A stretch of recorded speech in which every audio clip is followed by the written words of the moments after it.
මසං අද දවස ජූලි 18 දැන් වෙලාව හරියටම 7:54. ඉතින් මසං ඔන්න මම අද කොළඹට ආපු ගාම මට පළවෙනියෙන්ම කැංගරු හයර් එකක් හම්බුණා මසං. කැංගරු ඇප් එක ඕන් කරා විතරයි. කිලෝමීටර 30ක පැකේජ් එකක් තමයි හම්බුනේ. මේක පැකේජ් හයර් එකක්. මේක මසං කෝපරේට් හයර් එකක් කම්පැනි එකෙන් හම්බුනේ. කිලෝමීටර 30යි ඔක්කොම කාලේ පැය 3යි. ඉතින් ඒක තමයි මසං මට හම්බුන පැකේජ් එක. ඒකට ඔක්කොම ගාණ වැටලා තිබ්බා 5550. ඉතින් මසං මේ කිලෝමීටර් 30 පැන්නාම සහ මේ කාලේ පැය 3 පැන්නාම මේ 5550 ඉබේටම වැඩි වෙනවා. නිකමට හරි මේ කිලෝමීටර් 30 පයින් නැතුව ඊට අඩු වුණොත් සහ මේ පැය 3 පැන්නේ නැති වුණොත් මට මේ 5550 තමයි මචං හම්බෙන්නේ. එතනින් පස්සේ මචං 7 මාට තමයි මට මේ හයර් එක පිකප් කරගන්න තිබ්බේ. එතනින් පස්සේ විනාඩි 10ක් ගියාට පස්සේ මම දැන් වෙද්දිම ඔන් කරා. ඉතින් දැන් වෙද්දිම මීටරේ දුවනවා. එතනින් පස්සේ මේ කාලෙත් අඩු වෙනවා. ඉතින් අද දවසේ බලමු මේ කැංගරු හයර් එකට මට කීයක් හම්බෙයිද කියලා. ඉතින් පටන් ගන්නෙම මේ හයර් එක 5550. මචං පැකේජ් එකේ තිබ්බේ මචං වේටින් ටයිම් පැය 3 ඉවරයි. ඉතින් මචං දැන් මචං මීටරේ දුවනවා. ඒ කියන්නේ මචං මේ රැඳී සිටීමේ කාලය කියලා මේ මෙතන තියෙන්නේ.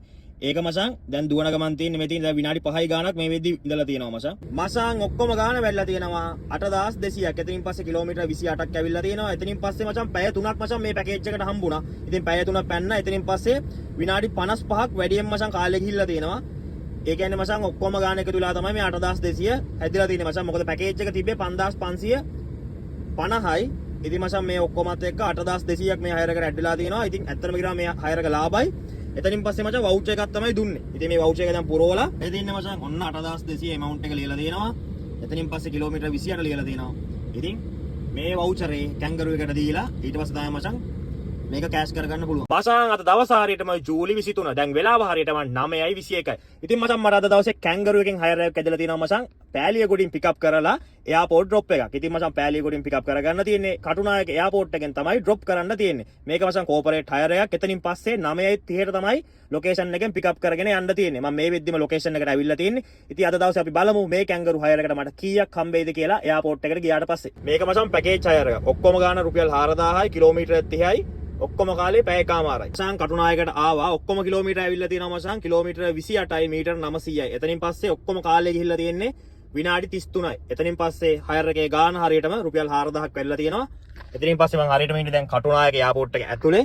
ඉතින් මචං මේ හයර් එකට මචං 122ක් කැපෙනවා. ඊ වවුචර්නේ.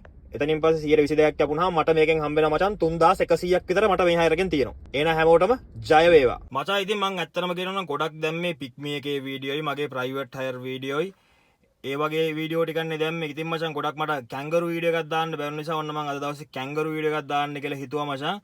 මම ඔයාලට පෙන්නන්නද අද දවසේ මම කැංගරු එකෙන් කීයක් හොයලා තියනවද කියලා. ඔක්කොම මචං කැංගරු එකෙන් 7562ක් හොයලා තියෙනවා මේ කමිෂන් කැපෙන්නේ නැතුව මචං මේ ඔක්කොම ගාන. එතකොට මචං මම හයර් දුවලා තියෙනවා 1 2 3 4 හයර් 5ක් දුවලා තියෙනවා. මේ හයර් 5ට තමයි මචං මේ 7562 හම්බෙලා තියෙන්නේ. අඩුම හයර් එක ගිහලා තියෙන 900 ගානක. ඊට පස්සේ අනිත් ඒවා ඔක්කොම 1000කට වැඩි 1500 1800 1300 1900 ඔය වගේ ගණන් තමයි මචං තියෙන්නේ. කැංගරු එකේ මේ 7000 ගාන හොයලා තියෙන්නේ හයර් 5න් මචං. එතකොට බලමු මචං හරියටම කිලෝමීටර කීයක්ද කියලා. මේ පේනවද ඔයාලට? කිලෝමීටර 43යි මචං. කිලෝමීටර 43න් තමයි මචං අර 7000 ගාන හොයලා තියෙන්නේ. එතනින් පස්සේ මචං ඔක්කොම ගමන් කාලය ගිහිල්ලා තියෙනවා මචං පැය 3 මාරක් වගේ ගිහිල්ලා තියෙනවා. එතකොට මචං ඔක්කොම පැය මං ඒ කියන්නේ මේ ඇප් එක ඔන් කරන් ඉඳලා තියෙනවා පැය 7ක් වගේ ඔන් කරන් ඉඳලා තියෙනවා. මේ තියෙන මේ මුළු පැය ගාන කියලා.